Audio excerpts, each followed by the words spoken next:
IFM News Sports. Saan laeng nga imports iti mapadpadaanan iti pananglukat iti season 50 Commissioner's Cup no di ket iti players nga nabayag ang nagpukaw iti liga.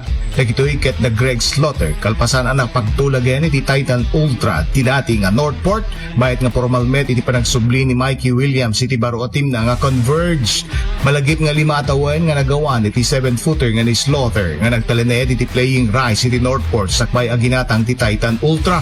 Himanaw ni Slaughter nga awan pakada na iti PBA di tawen 2021 nga nang ted iti mancha iti dua nga partido. Garantisado met iti panagsubli ni Williams kalpasan iti 3 atawan na panagpukaw na iti liga.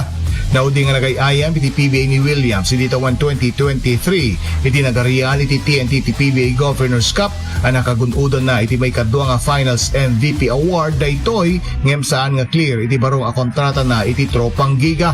Intre iti TNT iti Filipino-American Ace Guard nga ni Williams iti Converge para ken Jordan Heading iti naglabas sa tawen ang naibayag iti negosasyon dagitoy iti Fiber Xers sakbay ang nakapagnegosasyon ang nasaya at ita a season.